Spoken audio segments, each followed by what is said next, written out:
Good afternoon. Good afternoon, ma'am. Good afternoon, ma'am. Good afternoon, ma'am. Good afternoon, ma'am.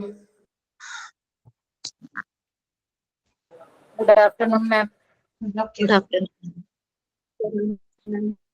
എല്ലാവർക്കും good afternoon കേട്ടോ. എല്ലാവർക്കും good afternoon. രാവിലെ ഊണൊക്കെ കഴിച്ചോ? ഭക്ഷണം കഴിച്ചു കഴിച്ചോ മാം. എല്ലാവരും? കഴിച്ചാ? കഴിച്ചു. ഞാൻ കഴിച്ചു. ഞാൻ നേരത്തെ കഴിക്കും. കഴിച്ചു, ma'am. ഓക്കെ, ശരി. നമുക്ക് ഇന്നത്തെ ക്ലാസ് തുടങ്ങാലോ അല്ലേ? ക്ലാസ് തുടങ്ങാം നമുക്ക് കേട്ടോ. ഞാനൊന്ന് ഓൾ മ്യൂട്ട് ചെയ്യാണ് കേട്ടോ. All mute ചെയ്യാണേ.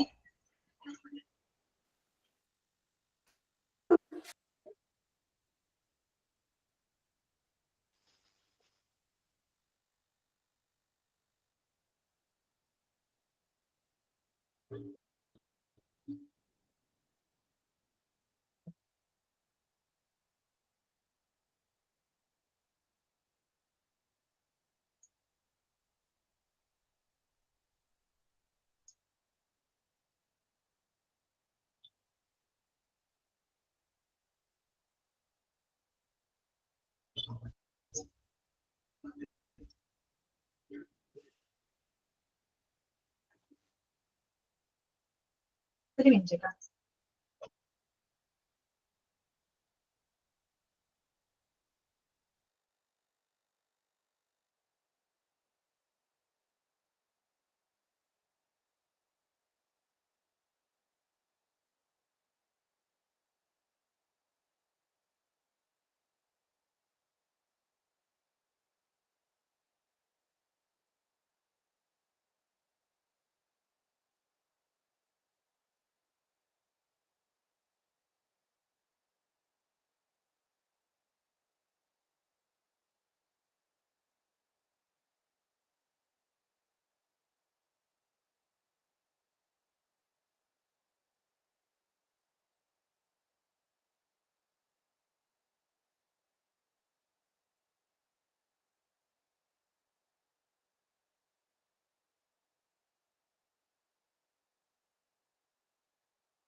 ഓക്കെ, അപ്പൊ നമുക്ക് ഇന്നത്തെ ക്ലാസ് സ്റ്റാർട്ട് ചെയ്യാം കേട്ടോ. ഓക്കെ, ഞാനൊന്ന് ഓൾ മ്യൂട്ട് കൊടുക്കാണ് കേട്ടോ. All mute കൊടുക്കാനേ.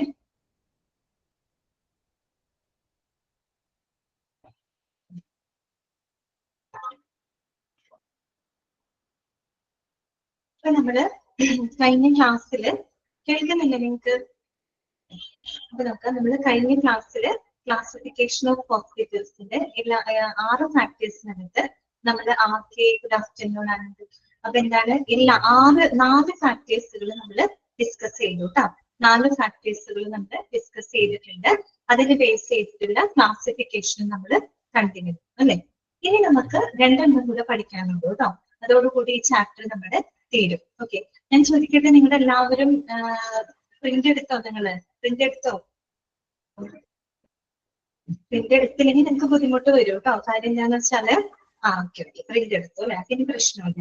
നമ്മൾ ക്ലാസ് എടുക്കുമ്പോൾ നിങ്ങൾക്ക് റെഫർ ചെയ്യാനായിട്ട് കയ്യിലൊന്നും ഉണ്ടാവില്ല. ഓക്കെ, അപ്പൊ അതൊന്ന് ശ്രദ്ധിക്കാം കേട്ടോ.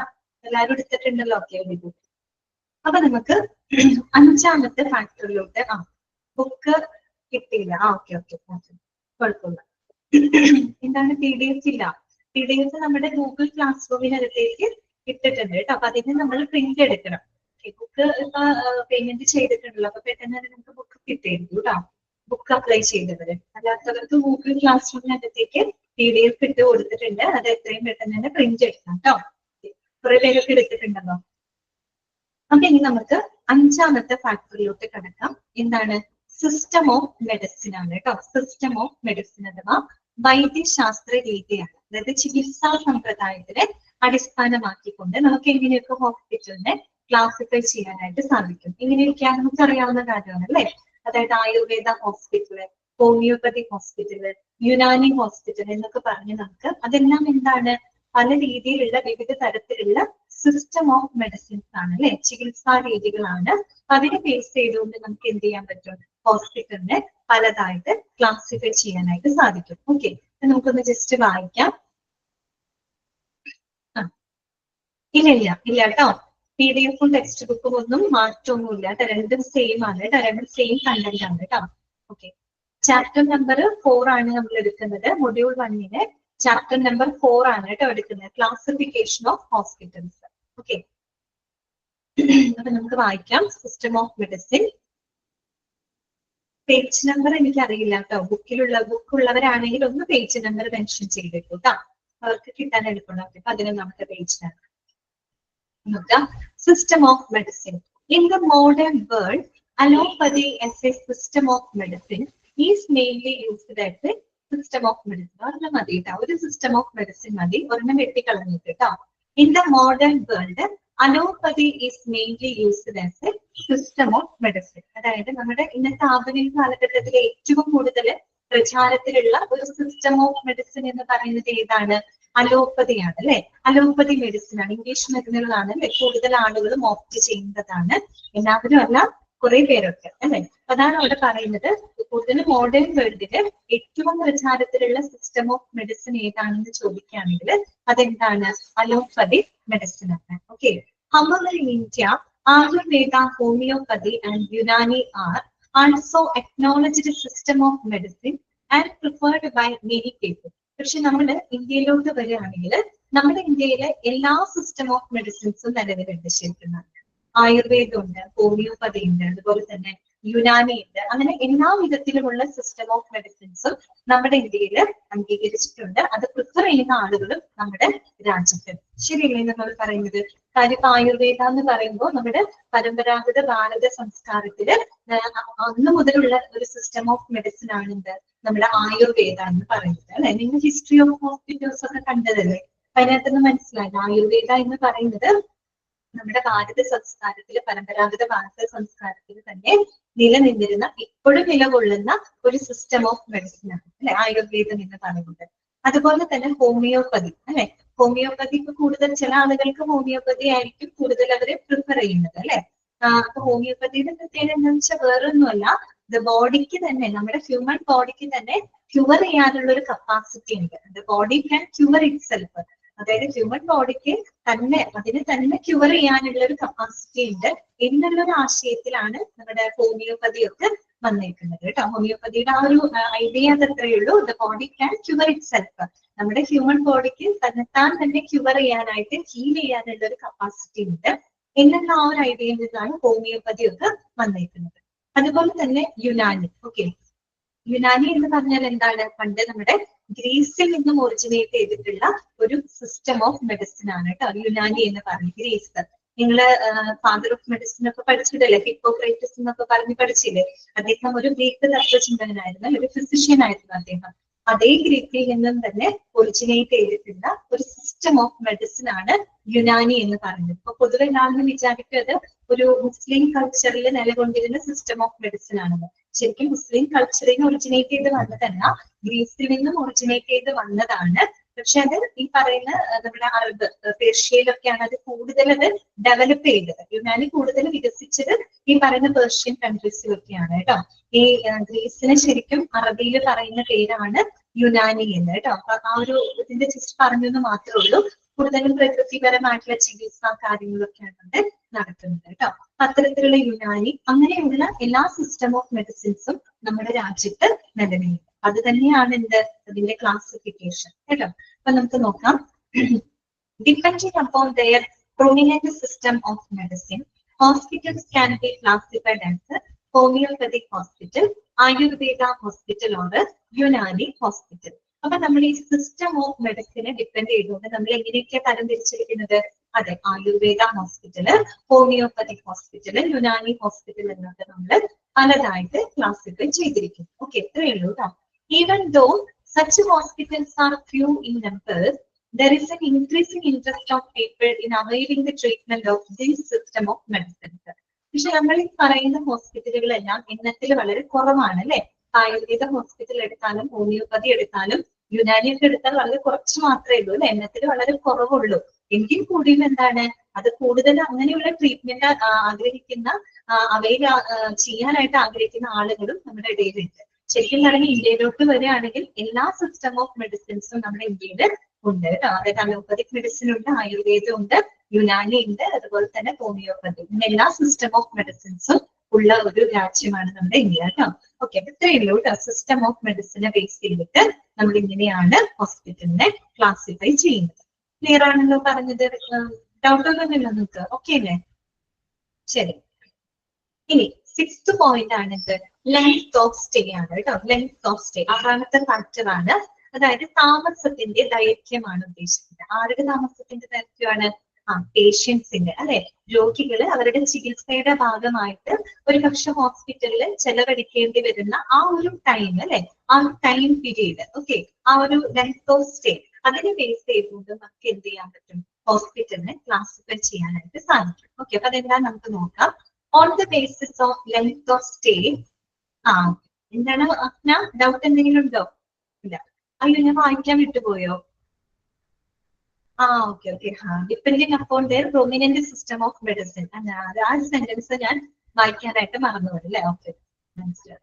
അതായത് വേറൊന്നുമല്ല, നമ്മുടെ ഏറ്റവും കൂടുതൽ പ്രൊമിനന്റ് ആയിട്ട് നിൽക്കുന്ന, പ്രചാരത്തിൽ ഇരിക്കുന്ന മെഡിസിനെ ഡിപ്പെൻഡ് ചെയ്തുകൊണ്ടാണ് നമ്മൾ ഹോസ്പിറ്റലിനെ ആയുർവേദ എന്നും ഹോമിയോപ്പതി എന്നും യുനാനി എന്നും ഒക്കെ തരംതിരിക്കുന്നത് കേട്ടോ. ഓക്കെ, ഞാൻ വിട്ടുപോയതാണ് വായിക്കാനായിട്ട്. നമ്മൾ നോക്കാം. ഓൺ ദ ബേസിസ് ഓഫ്, ഞാൻ 6ാമത്തെ ഫാക്ടർ ആണ് പറയുന്നത്. On the basis of length of stay generally needed for a patient in hospitals can be classified as the long stay hospitals and short stay hospitals. അപ്പൊ നമ്മള് ഈ length of സ്റ്റേനെ depend ചെയ്തുകൊണ്ട് എങ്ങനെയാണ് classify ചെയ്യുന്നത്? 2ആയിട്ടാണ് നമ്മൾ classify ചെയ്യുന്നത്. ഏതൊക്കെയാണ് അത്? ഒന്ന് ഷോർട്ട് സ്റ്റേ ഹോസ്പിറ്റൽ, രണ്ടാമത്തെ എന്താണ്? Long stay hospital. ഓക്കെ, അപ്പൊ ഇനി എന്താ നോക്കാം. ഫസ്റ്റ് വൺ ആണ് ഷോർട്ട് സ്റ്റേ ഹോസ്പിറ്റൽ. പേര് കേൾക്കുമ്പോൾ തന്നെ നമുക്ക് ഊഹിക്കാൻ പറ്റും അല്ലെ? കാര്യം എന്താണ്? അവിടെ പേഷ്യൻസ് അവരുടെ ട്രീറ്റ്മെന്റിന്റെ ഭാഗമായിട്ട് വളരെ കുറച്ച് ദിവസങ്ങൾ മാത്രമേ ഇവിടെ സ്പെൻഡ് ചെയ്യുന്നുള്ളൂ, ഹോസ്പിറ്റലിനകത്ത് സ്പെൻഡ് ചെയ്യുന്നു. അപ്പൊ വായിക്കാം. The patients in short stay hospitals are required to be admitted for a relatively shorter period, such as 1 or 2 days up to 20 days. അതൊന്ന് അണ്ടർലൈൻ ചെയ്തു കേട്ടോ. എത്ര നാള് വരെയാണ്? കൂടി വന്നാല് ഷോർട്ട് സ്റ്റേ ഹോസ്പിറ്റലിന്റെ പേഷ്യൻസ് അവരുടെ ട്രീറ്റ്മെന്റിന്റെ ഭാഗമായിട്ട് 1 or 2 ദിവസം, മാക്സിമം പോയ ഒരു 20 ദിവസം, അത്രയും വരെയാണ് അവിടെ എന്ത് ചെയ്യുന്നത്? സ്റ്റേ ചെയ്യുന്നത്. അങ്ങനെയുള്ള ഹോസ്പിറ്റലിനെയാണ് നമ്മൾ ഷോർട്ട് സ്റ്റേ ഹോസ്പിറ്റൽ എന്ന് പറയുന്നത്. അത് അണ്ടർലൈൻ ചെയ്ത് വെക്കണം കേട്ടോ. കാര്യം അതിന് ക്വസ്റ്റ്യൻ വരും. എത്ര നാളുകളാണ്, ആ ലെങ്ത് ഓഫ് സ്റ്റേ എത്രയാണെന്ന് പ്രത്യേകം നോട്ട് ചെയ്ത് വെക്കാം. 1 or 2 days up to 20 days കേട്ടോ.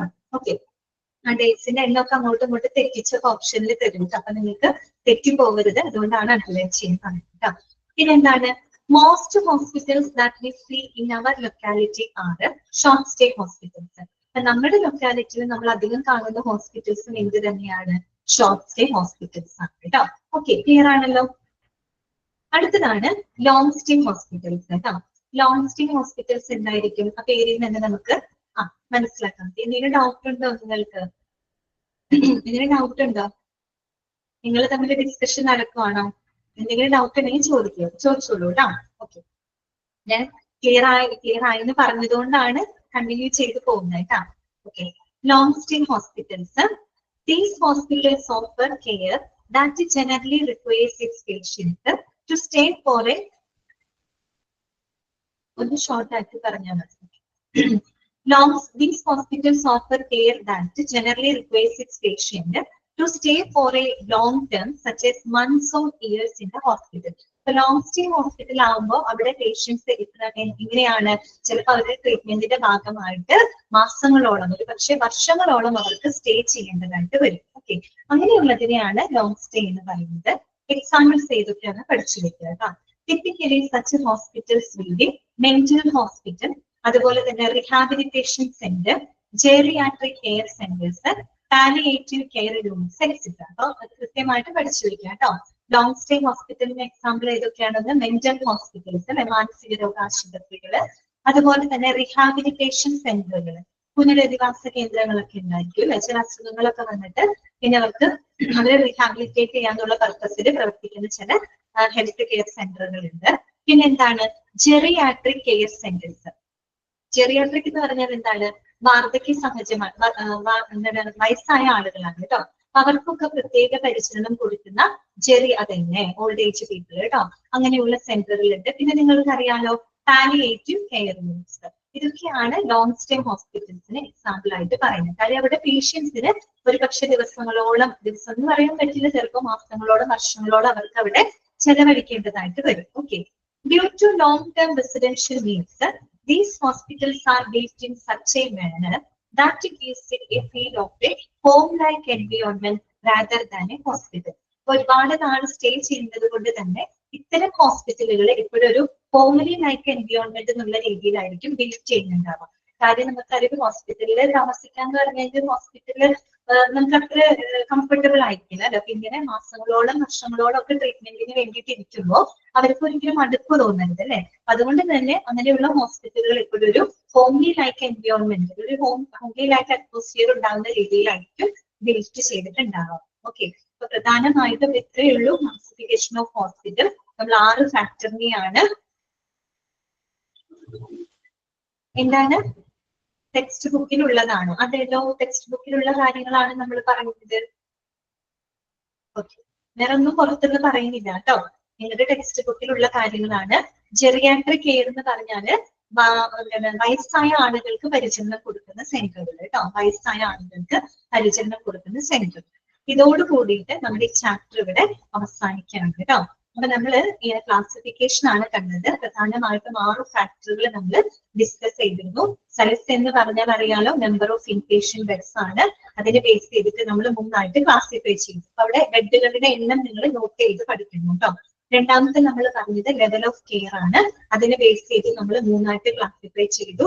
പ്രൈമറി കെയർ എക്സാമ്പിൾ നമ്മൾ പ്രാഥമിക ആരോഗ്യ കേന്ദ്രം പറഞ്ഞു. സെക്കൻഡറി കെയറിന് നമ്മൾ കമ്മ്യൂണിറ്റി ഹെൽത്ത് സെന്ററും അതുപോലെ ജില്ലാ ആശുപത്രികള്, പിന്നെ എന്താ സബ് ഡിസ്ട്രിക്ട് ഹോസ്പിറ്റൽസ് ഒക്കെ എക്സാമ്പിൾ പറഞ്ഞിരുന്നു. ടെർഷ്യറി കെയറിന് ഗവൺമെന്റ് മെഡിക്കൽ കോളേജും എക്സാമ്പിൾ ആയിട്ട് പറഞ്ഞു. പിന്നെ ക്ലിനിക്കൽ സ്പെഷ്യാലിറ്റിയാണ് 3ാമത്തെ ഫാക്ടർ. അതിനെ ബേസ് ചെയ്തുകൊണ്ട് നമ്മൾ സിംഗിൾ സ്പെഷ്യാലിറ്റി എന്നും മൾട്ടി സ്പെഷ്യാലിറ്റി എന്നും തരംതിരിച്ചു. പിന്നെ 4ാമത് പറഞ്ഞത് ഓണർഷിപ്പ് ആണ്.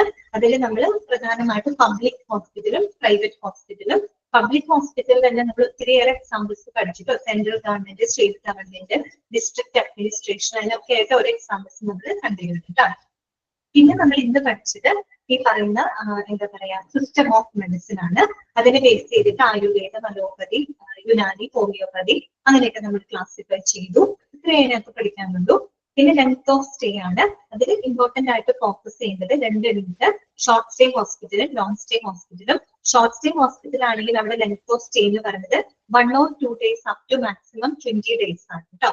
അതിന് പ്രത്യേകിച്ച് എക്സാമ്പിൾ ഒന്ന് പറയുന്നത് നമ്മുടെ ലൊക്കാലിറ്റിയിൽ കാണുന്ന മിക്ക ഹോസ്പിറ്റൽസും ഷോർട്ട് സ്റ്റേ ഹോസ്പിറ്റൽസിനൊക്കെ എക്സാമ്പിൾ ആണ്. ഏറ്റവും കൂടുതൽ എണ്ണം അത് തന്നെയാണ്, ഷോർട്ട് സ്റ്റേ ഹോസ്പിറ്റൽ ആണ്. ലോങ് സ്റ്റേയിലോട്ട് വരുമ്പോൾ നമുക്ക് എക്സാമ്പിൾ ആയിട്ട് അവിടെ നിന്ന് വരുന്ന മാസങ്ങളും വർഷങ്ങളോളം ഒക്കെയാണ് സ്റ്റേ വരുന്നത്. എക്സാമ്പിളുകൾ അതിന് പഠിച്ചു വെക്കാം കേട്ടോ. Geriatric care centre, palliative care യൂണിറ്റുകൾ, റീഹാബിലിറ്റേഷൻ സെന്ററുകൾ, മെന്റൽ ഹോസ്പിറ്റലുകൾ അതിന് എക്സാമ്പിൾസ് ആണ് കേട്ടോ. ഓക്കെ, ഇനി നമുക്ക് പഠിക്കാനുള്ളത് കുറച്ച് അബ്രീവിയേഷൻസ് ആണ് കേട്ടോ, ചുരുക്കെഴുത്തുകളാണ്. നിങ്ങൾക്ക് ശരിക്കും അബ്രീവിയേഷൻ മാത്രമായിട്ട് മെഡിക്കൽ ടെർമിനോളജി പറഞ്ഞിട്ട് ഒരു ചാപ്റ്റർ തന്നെ ഉണ്ട് കേട്ടോ, കുറെ പഠിക്കാനുണ്ട് അതിനകത്ത്. ഇവിടെ നമുക്ക് 1-2 അബ്രീവിയേഷൻസ് ഒന്ന് മനസ്സിലാക്കി വെക്കാം. നോക്കുക കേട്ടോ. PHC നിങ്ങൾ എപ്പോഴും എക്സ്പാൻഷൻ ഫോം ഒക്കെ ചോദിക്കും കേട്ടോ നിങ്ങളുടെ അടുത്ത്. ഇത് പഠിച്ചു വെക്കാം. PHC ഈ ചാപ്റ്ററിനകത്ത് തന്നെ വന്നതാണ്. എന്താണ് PHC? Primary health care centre ആണ് കേട്ടോ. പ്രൈമറി ഹെൽത്ത് കെയർ സെന്റർ അഥവാ നമ്മുടെ പ്രാഥമിക ആരോഗ്യ കേന്ദ്രം ഉണ്ടല്ലോ, അതിനെയാണ് കേട്ടോ പറയുന്നത്. രണ്ടാമത്തതാണ് FHC. FHC എന്ന് പറഞ്ഞാൽ എന്താണ്? ഫാമിലി ഹെൽത്ത് സെന്റർ ആണ് കേട്ടോ. ഫാമിലി ഹെൽത്ത് സെന്റർ എന്നാണ് അതിന്റെ എക്സ്പാൻഡഡ് ഫോം. ഓക്കെ, അടുത്തതാണ് CPHC. ഇതാണ് CPHC, comprehensive primary health care ആണ് കേട്ടോ. Comprehensive primary health care. Okay, അടുത്തതാണ് സ്വാഡ് എന്നാണ് കേട്ടോ. J എന്നാണ് അവിടെ കൊടുത്തേക്കുന്നത്. J എല്ലാം അവിടെ വരാം. D ആണ് കേട്ടോ വരാം. SWAAD. എന്താണത്? Step wise approach to airway diseases. എന്താണ് step wise approach to airway diseases? എന്താണ് എയർവേ ഡിസീസസ് എന്ന് പറഞ്ഞാൽ ശ്വാസ സംബന്ധമായിട്ട് വരുന്ന അസുഖങ്ങൾ, ആസ്മ പോലുള്ള പ്രശ്നങ്ങളൊക്കെയാണ് കേട്ടോ. ആസ്മ, ബ്രോങ്കൈറ്റിസ് അങ്ങനെയുള്ള അസുഖങ്ങളൊക്കെയാണ് അവിടെ ഉദ്ദേശിക്കുന്നത്. കോംപ്രിഹെൻസീവ് എന്ന് പറഞ്ഞാൽ സമഗ്രമായത് കേട്ടോ. സമഗ്രമായത്, വിശാലമായത് എന്നൊക്കെയുള്ള അർത്ഥമാണ് കേട്ടോ. കോംപ്രിഹെൻസീവ് പ്രൈമറി ഹെൽത്ത് കെയർ, അതായത് പ്രൈമറി പരിചരണം തന്നെ കുറെ കൂടെ സമഗ്രമായിട്ടുള്ള രീതിയിൽ കൊടുക്കുന്നത്. ഇതാണ് CPHC ആണ് കേട്ടോ. അതിന്റെ ഫുൾ ഫോം പഠിച്ചു വെക്കുക കേട്ടോ. അടുത്തതാണ് സ്വാഡ്, പറഞ്ഞല്ലോ SWAAD. എന്താണ്? Step wise approach to airway disease. Okay. അടുത്തതാണ് COPD. COPD നിങ്ങൾ പലപ്പോഴൊക്കെ കേട്ടിട്ടുണ്ടാവേണ്ടതാണ്. COPD എന്ന് പറഞ്ഞാൽ എന്താണ്? ക്രോണിക് ഒബ്സ്ട്രക്റ്റീവ് പൾമണറി ഡിസീസ് ആണ്. എന്താണ്? Chronic obstructive pulmonary disease. അതായത് പൾമണറി എന്ന് പറയുമ്പോൾ എന്തുമായിട്ട് ബന്ധപ്പെട്ടതാണ്? എന്താണ് തസ്ലീമ? എയർവേ ഡിസീസ് എന്ന് പറഞ്ഞ ആസ്മ പോലുള്ള അസുഖങ്ങളാണ് കേട്ടോ. എയർവേ എന്ന് പറഞ്ഞാൽ എന്താ? നമ്മുടെ ശ്വാസവുമായിട്ട് ബന്ധപ്പെട്ടതാണ് കേട്ടോ. ശ്വാസനാളവുമായിട്ട് ബന്ധപ്പെട്ട് വരുന്ന അസുഖങ്ങൾ. ആസ്മ, ശ്വാസനാളം അല്ലെ, നമുക്ക് ശ്വാസം മുട്ട് വരുന്ന ആസ്മ. അതുപോലെ തന്നെ ബ്രോങ്കൈറ്റിസ്. ബ്രോങ്കൈറ്റിസ് എന്നൊക്കെ പറയുമ്പോൾ നമ്മുടെ ഈ ശ്വാസനാളം ചുരുങ്ങി പോകുന്നതാണ് കേട്ടോ. മ്യൂക്കസ്, അതായത് കഫം വന്ന് നിറഞ്ഞിട്ട് നമ്മുടെ ശ്വാസനാളം ഭയങ്കരമായിട്ട് ചുരുങ്ങി പോകും. അപ്പൊ നല്ല രീതിയിൽ നമുക്ക് എന്ത് ചെയ്യാൻ പറ്റില്ല? ബ്രീത്ത് ചെയ്യാനായിട്ട് പറ്റില്ല. ഓക്കെ, അങ്ങനെയുള്ള അസുഖങ്ങളാണ് കേട്ടോ എയർവേ ഡിസീസ് എന്നുകൊണ്ട് ഉദ്ദേശിക്കുന്നത്. അടുത്തതാണ് COPD. COPDയുടെ ഫുൾ ഫോം എന്താണ്? Chronic obstructive pulmonary disease. Pulmonary heart അല്ല കേട്ടോ. പൾമണറി എന്ന് പറഞ്ഞാൽ ലങ്സ് ആണ് കേട്ടോ, ശ്വാസകോശമാണ് കേട്ടോ, മാറിപ്പോകരുത്. കാർഡിയാക് എന്ന് പറയുന്നതാണ് ഹാർട്ട്, പൾമണറി എന്ന് പറഞ്ഞാല് ലങ്സ് ആണ് കേട്ടോ, ശ്വാസകോശമാണ്. അതായത് വളരെ വിട്ടുമാറാത്ത ശ്വാസകോശ അസുഖങ്ങളെയാണ് നമ്മൾ COPD എന്ന് പറയുന്നത് കേട്ടോ, chronic obstructive pulmonary disease. Pulmonary എന്ന് കേട്ടോ അത് ലങ്സുമായിട്ട് ബന്ധപ്പെട്ടതാണ് കേട്ടോ. ഓക്കെ, ഒബ്സ്ട്രക്റ്റീവ് എന്ന് പറഞ്ഞാൽ എന്താണ്? തടസ്സമാണ് കേട്ടോ. അതായത് നമ്മുടെ ശ്വാസകോശങ്ങളിലേക്കുള്ള നാളങ്ങൾ തടസ്സം വരികയാണ്. തടസ്സം വരിക എന്ന് വെച്ചാൽ അവിടേക്ക് നല്ല രീതിയിൽ നമുക്ക് ശ്വാസം എടുക്കാൻ പറ്റാത്ത രീതിയിൽ അവിടെ കഫം വന്ന് നിറയാണ്. കഫം വന്ന് നിറയുമ്പോൾ എന്ത് സംഭവിക്കും? നല്ല രീതിയിൽ ശ്വാസം എടുക്കാനായിട്ട് നമുക്ക് പറ്റില്ല, ബ്രീത്തിങ് ഡിഫിക്കൽട്ടി ഒക്കെ വരും. ഓക്കെ, അപ്പൊ അത് വളരെയധികം കൂടുതലാവുന്ന അവസ്ഥയാണ് COPD എന്ന് പറയുന്നത് കേട്ടോ. ക്രോണിക് ആണ് അത്, വിട്ടുമാറാത്തതാണ്, ഒരുപാട് നാളുകളോളം നീണ്ടു നിൽക്കും കേട്ടോ. Chronic obstructive pulmonary disease. അടുത്തതാണ് ആശ, ASHA, ആശ. പൾമണറി എന്ന് പറഞ്ഞ ലെൻസ് ആണ് കേട്ടോ. ലെൻസ് ശ്വാസകോശമാണ് ഉദ്ദേശിക്കുന്നത്. ഓക്കെ, അടുത്തതാണ് ആശ, ASHA, ആശ. എന്താണ് അതിന്റെ ഫുൾ ഫോം? എന്താണ് അതിന്റെ എക്സ്പാൻഷൻ ഫോം? എന്താണ്? Accredited social health activist. എന്താണ്? Accredited social health activist. അതായത് ഈ പറയുന്ന നിങ്ങൾ ആശാ വർക്കർ എന്ന് കേട്ടിട്ടില്ലേ? ആശാ വർക്കർ നമ്മുടെ വാർഡിൽ ഉണ്ടാവും അല്ലെ? അംഗൻവാടി വർക്കർ അല്ല, ആശാ വർക്കർ. അംഗൻവാടി വർക്കർ വേറെയാണ് കേട്ടോ.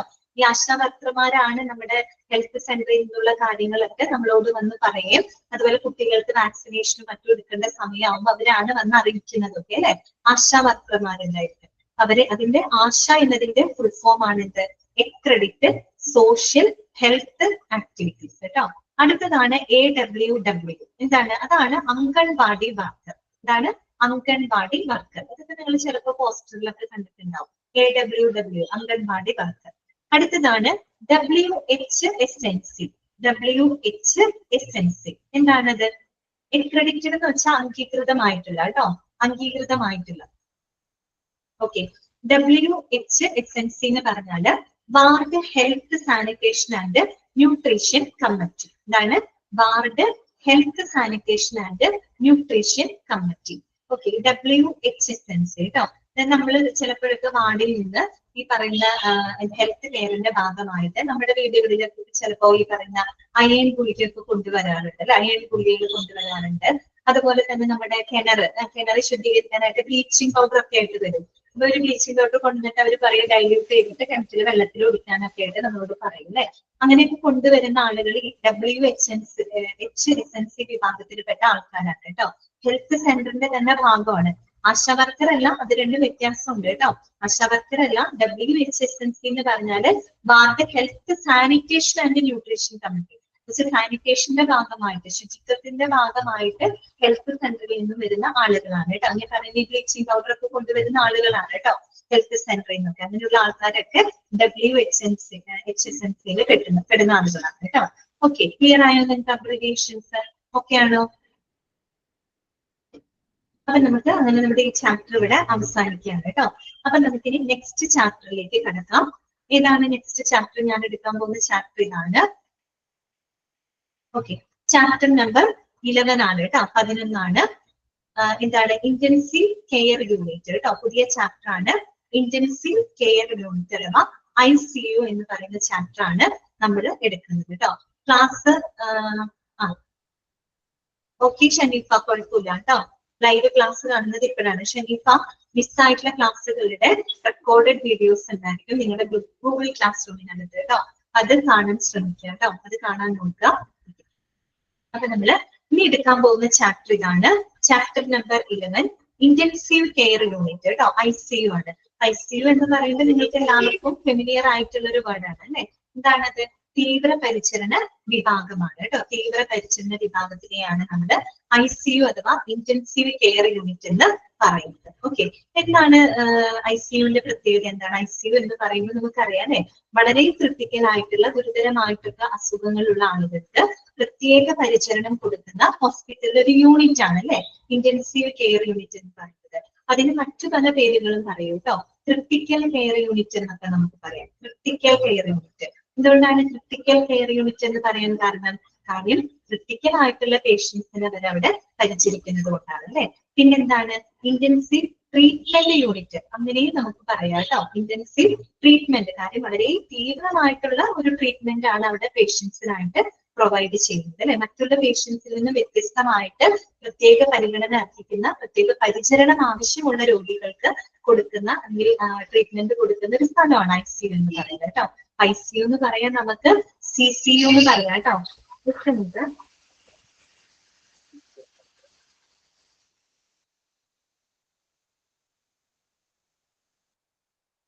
നമ്മള്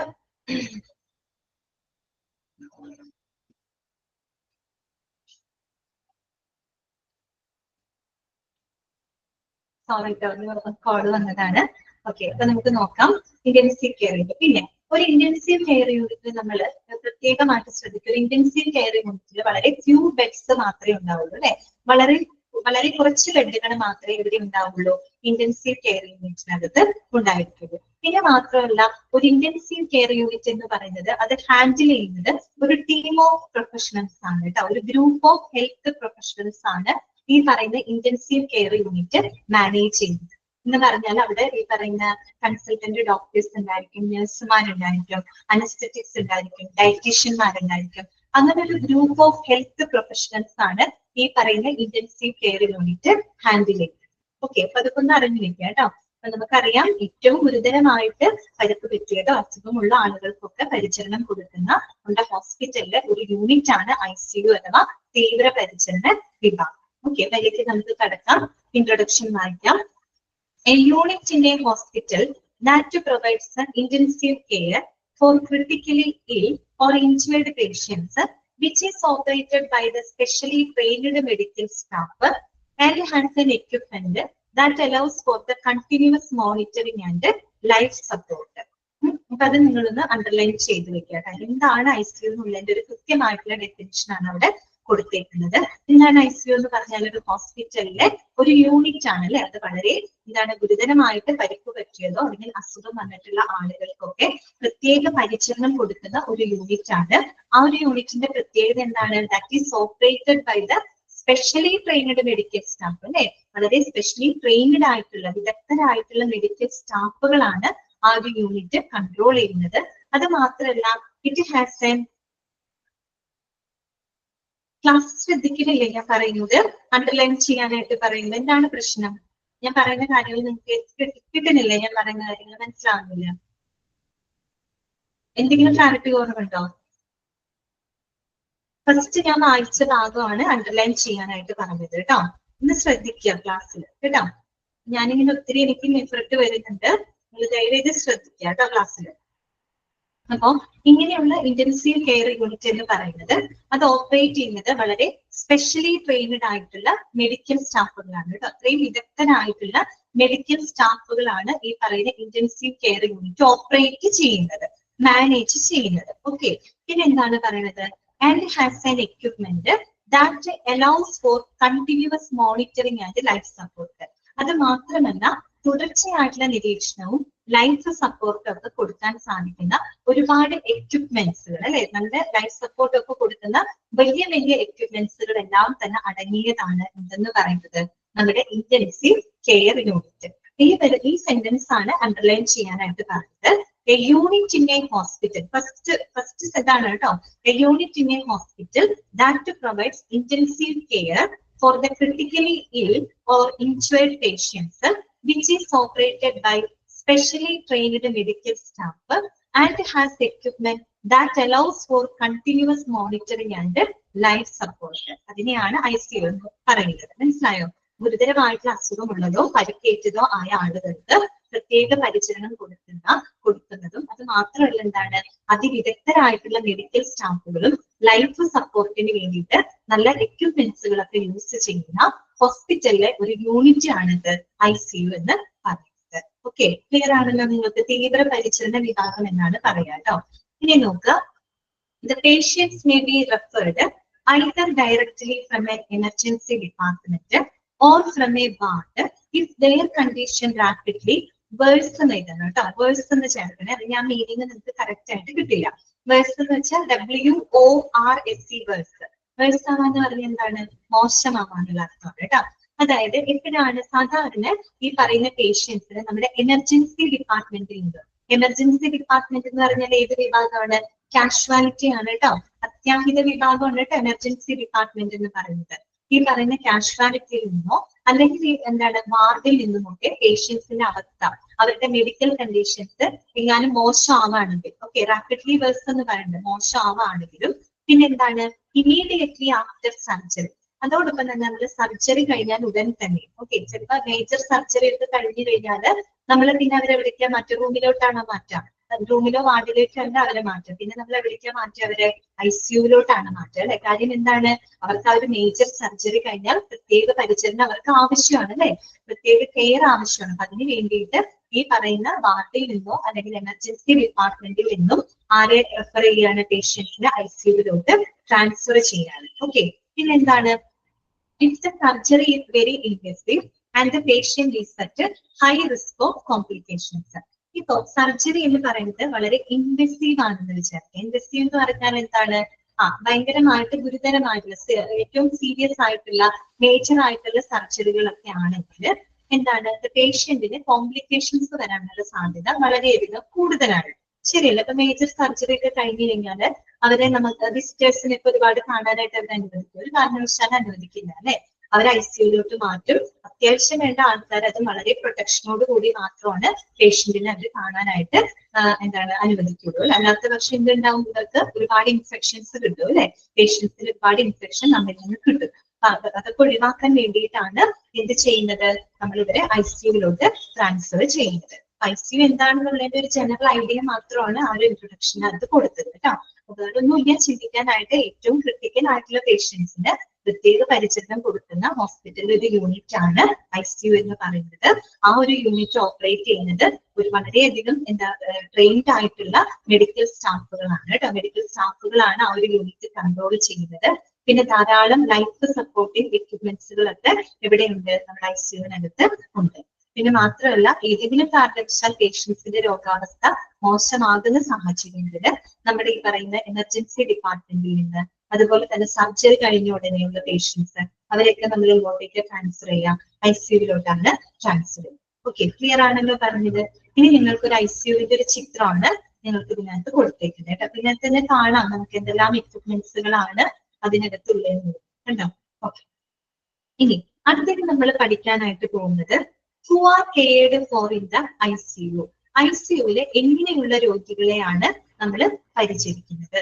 ഇൻവെസീവ് എന്ന് പറഞ്ഞു കഴിഞ്ഞാൽ ഇവിടെ ഉദ്ദേശിക്കുന്നത് ഗുരുതരമായിട്ടുള്ള എന്നുള്ള അർത്ഥമുണ്ട് കേട്ടോ. ഗുരുതരമായിട്ടുള്ള ഇൻവെസീവ്. ഓക്കെ, ഇനി അടുത്തതാണ് who are cared for in the ICU. ICUവിലെ എങ്ങനെയുള്ള രോഗികളെയാണ് നമ്മൾ പരിചരിക്കുന്നത് കേട്ടോ.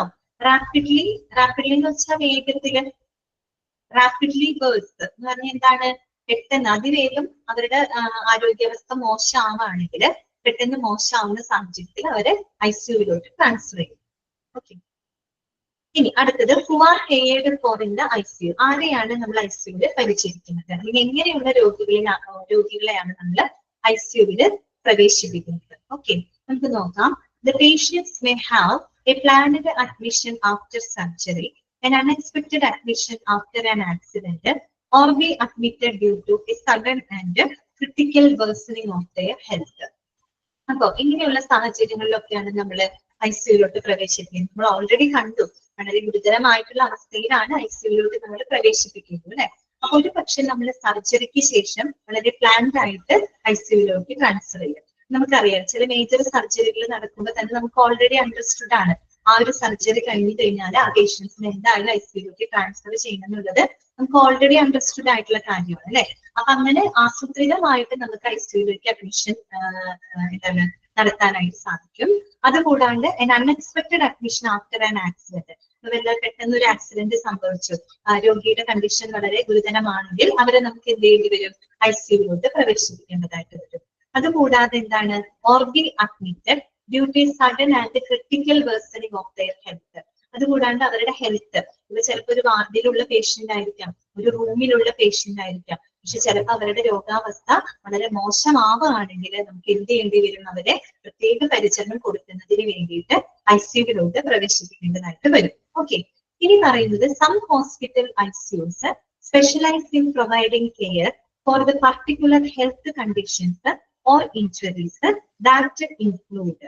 എന്താണ് പറയുന്നത്, ചില ഹോസ്പിറ്റൽ ICU-കൾ എന്ന് പറയുന്നത് ഈ പറയുന്ന ചില സ്പെഷ്യൽ കണ്ടീഷൻസ്, ചില പ്രത്യേക രോഗാവസ്ഥകൾക്ക് പ്രത്യേക പരിചരണം കൊടുക്കുന്ന ICU-കളുണ്ട്. ഇനി എങ്ങനെയുള്ള രോഗാവസ്ഥകൾക്കാണ്, അതാണ് അവിടെ ലിസ്റ്റ് ആയിട്ട് അവിടെ കൊടുത്തേക്കുന്നത്. ഒരു ലിസ്റ്റ് ഓഫ് ഇത് കൊടുത്തിട്ടുണ്ട്. ഇങ്ങനെയുള്ള രോഗികളെയാണ് നമ്മൾ ഇവിടെ പരിചരിക്കുന്നത്, ICU-നകത്തേക്ക് പരിചരിക്കുന്നത് കേട്ടോ.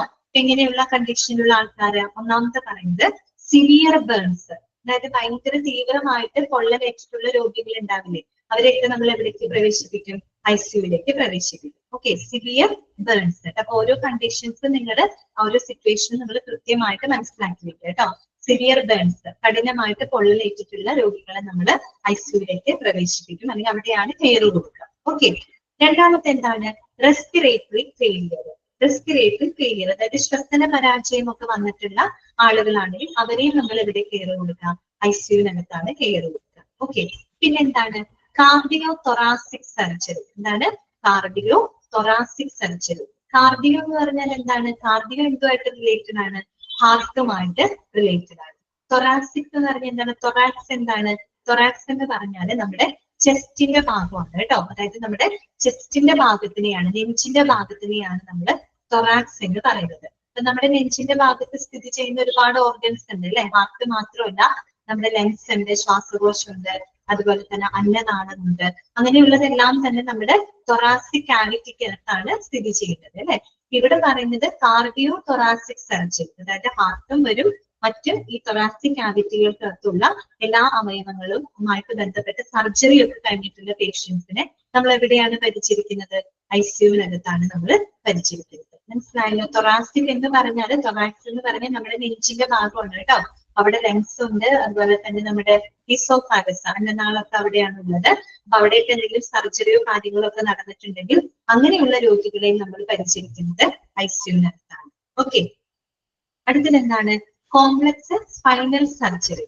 Complex spinal surgery. സ്പൈനൽ എന്ന് പറഞ്ഞാൽ എന്താണ്, നട്ടെല്ലിന്റെ ഭാഗമാണ് കേട്ടോ, നട്ടെല്ലിന്റെ ഭാഗമാണ്. അതായത് വളരെ സങ്കീർണമായിട്ടുള്ള നട്ടെല്ലിന്റെ ശസ്ത്രക്രിയകളൊക്കെ കഴിഞ്ഞിട്ടുള്ള രോഗികളാണെങ്കിൽ നമ്മൾ അവരെ പരിചരിക്കുന്നത് ICU-നകത്താണ്. നട്ടെല്ലിനൊക്കെ എന്തെങ്കിലും സംഭവിച്ചു കഴിഞ്ഞാൽ ഒരു പക്ഷെ നീണ്ട കാലങ്ങളോളം ചിലപ്പോൾ കിടപ്പിലാവുക വരെ ചെയ്യും, കിടപ്പിലായി പോകും. നട്ടെല്ലിനൊക്കെ ഗുരുതരമായിട്ട് എന്തെങ്കിലും സംഭവിക്കുകയാണെങ്കിൽ കേട്ടോ. അപ്പൊ നോക്കുക, അതാണ് കോംപ്ലക്സ് സ്പൈനൽ സർജറി ഉദ്ദേശിക്കുന്നത്. സങ്കീർണമായിട്ടുള്ള ഈ പറയുന്ന നട്ടെല്ലിന്റെ സർജറി ഒക്കെ കഴിഞ്ഞിട്ടുള്ള പേഷ്യൻസിനെ നമ്മൾ എവിടെയാണ് പരിചരിക്കുന്നത്, ICU-വിലാണ് പരിചരിക്കുന്നത്. ഓക്കെ, അടുത്തത് എന്താണ്, മേജർ ട്രോമ. അടുത്ത പോയിന്റ് എന്താണ്, മേജർ ട്രോമ. ട്രോമ എന്ന് പറഞ്ഞാൽ എന്താ ഉദ്ദേശിക്കുന്നത്, പരിക്കാണ് കേട്ടോ. അത് തന്നെ, പരിക്ക് അല്ലെങ്കിൽ ആഘാതം എന്നുള്ള അർത്ഥമാണ്. അപ്പൊ മേജർ ട്രോമ എന്ന് പറഞ്ഞാൽ എന്താണ്, വളരെ ഗുരുതരമായിട്ടുള്ള പരിക്ക് പറ്റിയത്. ഗുരുതരമായിട്ടുള്ള പരിക്ക് എന്നതുകൊണ്ട് എന്താ ഉദ്ദേശിക്കുന്നത്, ഇപ്പൊ ഭയങ്കരമായിട്ട് ബ്ലഡ് ലോസ് ഒക്കെ ഉണ്ടായിട്ടില്ല, ബ്ലഡ് നഷ്ടപ്പെടാനിടയില്ല, ചില മുറിവുകളും കാര്യങ്ങളൊക്കെ ആവാം അല്ലെ. ഇപ്പൊ ഹെഡ് ഇഞ്ചുറി ആവാം അല്ലെ, ഭയങ്കര സിവിയർ ആയിട്ട് ബ്ലഡ് ലോസ് ചെയ്തിട്ടുള്ള എന്തെങ്കിലും ഇഞ്ചുറികൾ ആയിരിക്കാം, അല്ലെങ്കിൽ നമ്മുടെ പേഷ്യന്റിന്റെ മരണത്തിനോ അല്ലെങ്കിൽ നീണ്ടകാലത്തെ വൈകല്യത്തിനൊക്കെ കാരണമായേക്കാവുന്ന ചില മുറിവുകളൊക്കെ ഉണ്ട് അല്ലെ, ചിലപ്പോൾ തലയ്ക്ക് പറ്റിയ പരിക്കുകളായിരിക്കാം. അപ്പൊ അങ്ങനെയുള്ള രോഗികളെയൊക്കെ നമ്മൾ എവിടെയാണ് പരിചരിക്കുന്നത്? ICUവിലാണ് പരിചരിക്കുന്നത്. അതാണ് മേജർ ട്രോമ എന്നുള്ളത് ഉദ്ദേശിക്കുന്നത് കേട്ടോ. ട്രോമ എന്ന് പറഞ്ഞാൽ ആഘാതമാണ് കേട്ടോ. അടുത്തത് എന്താണ്? Organ transplants. അടുത്ത പോയിന്റ് എന്താണ്? Organ transplants.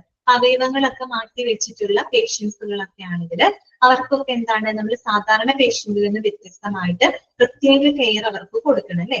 അങ്ങനെയുള്ളവരൊക്കെ നമ്മൾ എവിടെയാണ് പരിചരിക്കുന്നത്? ICUവിലാണ് നമ്മൾ പരിചരിക്കുന്നത്. ഓക്കെ, അടുത്ത പോയിന്റ് എന്താണ്? സെപ്സിസ്. എന്താണ് സെപ്സിസ്? സെപ്സിസ് എന്ന് പറഞ്ഞാൽ എന്താണ് ഉദ്ദേശിക്കുന്നത്? ഇൻഫെക്ഷൻ തന്നെയാണ് കേട്ടോ. ഇൻഫെക്ഷനെ തന്നെയാണ് നമ്മൾ സെപ്സിസ് എന്ന് പറയുന്നത്. പിന്നെ എന്താണ്? ഇൻഫെക്ഷൻ കുറേ കൂടെ കൂടിയ ലെവലിലുള്ളതിനെയാണ് നമ്മൾ സെപ്സിസ് എന്ന് പറയുന്നത്. ഇപ്പൊ സാധാരണ നമ്മുടെ കയ്യിലോ കാലിലോ ഒരു മുറിവ് പറ്റിയെന്ന് വിചാരിക്കുക. ഓക്കെ, ഒരു മുറിവ് പറ്റുമ്പോ ആ ഒരു ഭാഗത്തിൽ മാത്രമാണ് അവിടെ ഇൻഫെക്ഷൻ ഉണ്ടാകുന്നത് അല്ലെ. അല്ലെങ്കിൽ നമുക്കിപ്പോ ഒരു ന്യൂമോണിയ വന്നു കഴിഞ്ഞാൽ നമ്മുടെ ശ്വാസകോശത്തിനെയാണ് ഒരു ഇൻഫെക്ഷൻ ബാധിക്കുന്നത്. പക്ഷേ നമ്മൾ ഇങ്ങനെ വരുന്ന ഇൻഫെക്ഷൻസ് ശരിയായിട്ടുള്ള സമയത്ത് നമ്മൾ ശരിയായിട്ട് ട്രീറ്റ് ചെയ്തില്ല എന്നുണ്ടെങ്കിൽ, ചികിത്സിച്ചില്ല എന്നുണ്ടെങ്കിൽ എന്ത് സംഭവിക്കുന്ന അറിയാമോ?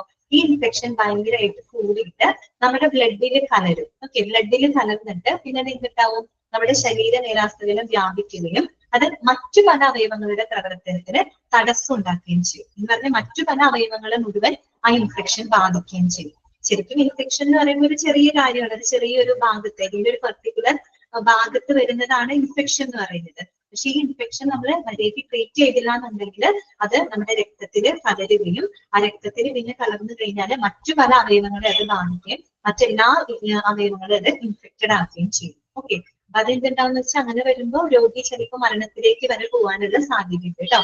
അണുബാധ ഉണ്ടാവാന്നാണ് പറയുന്നത്. ഓക്കെ, ഇപ്പൊ ചിലത് നിങ്ങൾ കേട്ടിട്ടില്ല, ഇപ്പൊ പനിയൊക്കെ വന്ന് മരിച്ചു എന്നൊക്കെ പറയുന്നത് നമ്മൾ വിചാരിക്കും ഒരു പനിയൊക്കെ വന്നാൽ പെട്ടെന്ന് മരിച്ചു പോകുമെന്ന് ചിന്തിക്കും. കാര്യം എന്താണ്? ചിലപ്പോ പനി വന്നിട്ടുണ്ടാവും, പ്രത്യേക ഒരു പനി വന്നപ്പോ കാര്യമായിട്ട് അവര് ശരിയായ ചികിത്സ അവര് കൊടുത്തിട്ടുണ്ടാവില്ല.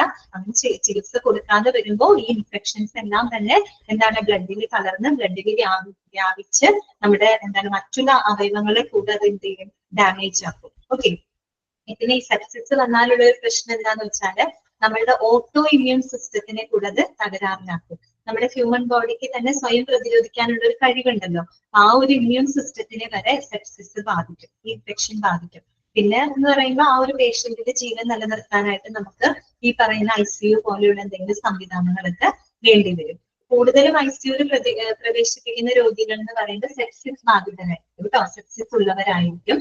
അതുപോലെ തന്നെ നമ്മൾ ഈ മരിക്കുന്ന പല രോഗികളിലും ഒരു 20% ആളുകൾ മരണപ്പെടുന്നതും സെപ്സിസ് മൂലമാണ് കേട്ടോ. ഇൻഫെക്ഷൻ തന്നെയാണ്, പക്ഷെ അതൊരു കുറെ കൂടെ കൂടിയ ലെവലിലുള്ള ഇൻഫെക്ഷൻ ആണെന്ന് മനസ്സിലാക്കേണ്ടത് കേട്ടോ. ഓക്കെ, പിന്നെ എന്താണ് പറയുന്നത്? കാർഡിയാക് അറസ്റ്റ് അല്ലെ. കാർഡിയാക് അറസ്റ്റ് എന്താണ്? ഹാർട്ട് അറ്റാക്ക് തന്നെയാണ് കേട്ടോ ഉദ്ദേശിക്കുന്നത്. ചെറിയൊരു ഹൃദയാഘാതമാണ് ഉദ്ദേശിക്കുന്നത് എന്ന് വെച്ചാൽ ഹാർട്ടിന്റെ ബീറ്റ് പെട്ടെന്ന് നിന്ന് പോവുകയാണ് കേട്ടോ. ഹാർട്ട് അറ്റാക്ക് എന്ന് പറയുമ്പോൾ ഹാർട്ട് അറ്റാക്കും കാർഡിയാക് അറസ്റ്റും ഒന്ന് തന്നെയൊക്കെയാണ്. ഹാർട്ട് അറ്റാക്ക് എന്ന് പറയുമ്പോൾ ശരിക്കും ആ ഒരു എന്താ പറയാ ഹൃദയത്തിലേക്കുള്ള ബ്ലഡ് വെസൽസ് ഉണ്ടല്ലോ, രക്തക്കുഴലുകളിൽ രക്തം ഫ്ലോ കുറയുമ്പോൾ പെട്ടെന്ന് വരുന്ന ഒരു അറ്റാക്ക് ആണ് കേട്ടോ. അത് നമുക്ക് വീണ്ടും റിക്കവർ ചെയ്യാനുള്ള ഒരു ചാൻസ് ഉണ്ട് ഹാർട്ട് അറ്റാക്കിൽ. കാർഡിയാക് അറസ്റ്റ് എന്ന് പറയുമ്പോൾ പെട്ടെന്ന് സംഭവിക്കുന്നതാണ്. ഹാർട്ട് അറ്റാക്ക് തന്നെയാണ് കേട്ടോ, പെട്ടെന്ന് ഹാർട്ടിന്റെ ബീറ്റ് അങ്ങനെ സ്റ്റോപ്പ് ആയിട്ട് പോവുകയാണ്. ഓക്കെ, അപ്പൊ ഇങ്ങനെയുള്ള കണ്ടീഷൻസിലുള്ള ആളുകളെയൊക്കെയാണ് നമ്മൾ എവിടെ പരിചരിക്കുന്നത്? ICUവിനകത്ത് പരിചരിക്കുന്നത്. അപ്പൊ എന്തൊക്കെ കണ്ടീഷൻസ് ആണ് നമ്മൾ പറഞ്ഞത്? സിവിയർ ബേൺസ് അല്ലെ, കഠിനമായിട്ട് പൊള്ളലേറ്റിട്ടുള്ള ആളുകള്. അതുപോലെ തന്നെ റെസ്പിറേറ്ററി ഫെയിലിയർ. റെസ്പിറേഷൻ എന്ന് പറഞ്ഞാൽ എന്താണ്? ശ്വസനമാണ് കേട്ടോ, അതായത് ശ്വസന പരാജയം വന്നിട്ടുള്ള ആളുകള്. പിന്നെന്താണ്? കാർഡിയോ തൊറാസിക് സർജറി, അതായത് ഹാർട്ടും തൊറാസിക് ക്യാവിറ്റിക്കകത്തുള്ള ഓർഗൻസിനൊക്കെ സർജറി കഴിയും. തൊറാക്സ് എന്ന് പറഞ്ഞാൽ നമ്മുടെ ചെസ്റ്റിന്റെ ഭാഗമാണ് കേട്ടോ. അവിടെ എന്ന് പറയുമ്പോൾ ഹാർട്ട് മാത്രമല്ല, ലങ്സ് ഉണ്ട്, ശ്വാസകോശം ഉണ്ട്, അവിടെ മറ്റു പല ഓർഗൻസും ഉണ്ട്. അപ്പൊ അവിടെയൊക്കെ എന്തെങ്കിലും സർജറി കഴിഞ്ഞിട്ടുണ്ടെങ്കിൽ അങ്ങനെയുള്ള രോഗികളെ ICUവിലാണ് കെയർ ചെയ്യുന്നത്. അതുപോലെ തന്നെ കോംപ്ലക്സ് സ്പൈനൽ സർജറി കേട്ടോ, സങ്കീർണമായിട്ടുള്ള നട്ടെല്ലിന്റെ ശസ്ത്രക്രിയയൊക്കെ കഴിഞ്ഞിട്ടുള്ള രോഗികള്. പിന്നെ എന്താണ്? മേജർ ട്രോമ അല്ലെ, ഗുരുതരമായിട്ടുള്ള പരിക്ക് പറ്റിയിട്ടുള്ള ആളുകള്. പിന്നെ എന്താണ്? ഓർഗൻ ട്രാൻസ്പ്ലാന്റ്സ് കേട്ടോ, അവയവം മാറ്റിവെക്കലൊക്കെ കഴിഞ്ഞിട്ടുള്ള രോഗികളൊക്കെ ഉണ്ടാവുമല്ലോ. അവരെയൊന്നും പെട്ടെന്ന് എന്ത് ചെയ്യാൻ പറ്റില്ല, നമുക്ക് റിലീസ് ചെയ്യാനായിട്ട് പറ്റില്ല. അവർക്കൊക്കെ അവരൊന്ന് സ്റ്റേബിൾ ആവുന്നത് വരെ നമുക്ക് ICUവിൽ അവരെ ട്രീറ്റ് ചെയ്യേണ്ടതായിട്ട് വരും കേട്ടോ. പിന്നെ എന്താണ്? സെപ്സിസ് കേട്ടോ. സെപ്സിസ് എന്ന് പറഞ്ഞാൽ ഇൻഫെക്ഷൻ തന്നെയാണ് കേട്ടോ. ഇൻഫെക്ഷൻ തന്നെയാണ്, അത് ഏറ്റവും കൂടിയ ലെവലിലുള്ള ഇൻഫെക്ഷൻ ആണ് കേട്ടോ. ബ്ലഡിലൊക്കെ കലർന്ന് ആ ഒരു രോഗിയുടെ അവസ്ഥ മൊത്തം തകരാറിലാകുന്ന ഒരു കണ്ടീഷനാണ് കേട്ടോ സെപ്സിസ് എന്ന് പറയുന്നത്. Nothing but it is infection കേട്ടോ, ഇൻഫെക്ഷൻ തന്നെയാണ്. പിന്നെ എന്താണ് കാർഡിയാക് അറസ്റ്റ്, അറിയാമല്ലോ, ഹൃദയാഘാതം കേട്ടോ. ഇങ്ങനെയുള്ള പേഷ്യൻസിനെയൊക്കെ പരിചരിക്കുന്നത് ICU-ലാണ്. ഓക്കെ, ഇനി അടുത്തതാണ് കോമൺ ടൈപ്സ് ഓഫ് ICU കേട്ടോ. പലതരത്തിലുള്ള ICU ആണ് നമ്മൾ ഇനി പരിചയപ്പെടാനായിട്ട് പോകുന്നത്. ICU എന്ന് പറയുമ്പോൾ ഇത്രയേ ഉള്ളൂ, ഇന്റൻസീവ് കെയർ കൊടുക്കുന്ന ഒരു യൂണിറ്റ് ആണ് കേട്ടോ, തീവ്രമായിട്ടുള്ള പരിചരണം കൊടുക്കുന്ന ഒരു യൂണിറ്റ്. അതിപ്പോ പല പല കാര്യങ്ങൾക്ക് തീവ്ര പരിചരണം കൊടുക്കാം അല്ലെ. ഇപ്പൊ ഹാർട്ട് സംബന്ധമായിട്ടാണെങ്കിൽ അതിന് തീവ്ര പരിചരണം കൊടുക്കാം, ലങ്സ് ശ്വാസകോശമാണെങ്കിൽ അതിനും തീവ്ര പരിചരണം കൊടുക്കാം, എങ്ങനെ വേണമെങ്കിലും ആവാം. അപ്പൊ അതിനനുസരിച്ചുകൊണ്ടാണ് നമ്മൾ ടൈപ്സ് ഓഫ് ICU പറയുന്നത് കേട്ടോ. പല ടൈപ്പ് ഓഫ് ICU ആണ് നമ്മൾ കാണാനായിട്ട് പോകുന്നത്. ജസ്റ്റ് മനസ്സിലാക്കി വെച്ചാൽ മതി, ഇതിന് വലിയ ക്വസ്റ്റ്യൻസ് ഒന്നും വരാനില്ല, പക്ഷെ നിങ്ങൾ മനസ്സിലാക്കി വെക്കുക കേട്ടോ. ഫസ്റ്റ് വൺ എന്താണ്? കാർഡിയാക് ഇന്റൻസീവ് കെയർ യൂണിറ്റ് അഥവാ CICU. ഇതാണ് CICU. എന്താണ് അതിന്റെ ഫുൾ ഫോം? എന്താണ്? Cardiac intensive care unit. ആ പേര് കേൾക്കുമ്പോൾ തന്നെ നിങ്ങൾക്ക് മനസ്സിലാവും അല്ലെ. അതായത് കാർഡിയാക് എന്ന് പറയുന്നത് എന്താണ്? ഹാർട്ട് ആണ് അല്ലെ. റെസ്പിറേറ്ററി ഫെയിലിയർ എന്ന് പറഞ്ഞാല് ശ്വസന പരാജയം. എന്താണ്? ശ്വസന പരാജയം കേട്ടോ. റെസ്പിറേഷൻ എന്ന് പറഞ്ഞാൽ ശ്വസനമാണ് കേട്ടോ. ബ്രീത്തിങ് ഡിഫിക്കൽട്ടി ആണ് കേട്ടോ ഉദ്ദേശിക്കുന്നത്. ഓക്കെ, അടുത്തത് അപ്പൊ CICU കേട്ടോ. സൗണ്ട് കേൾക്കുന്നില്ല, സൗണ്ട്?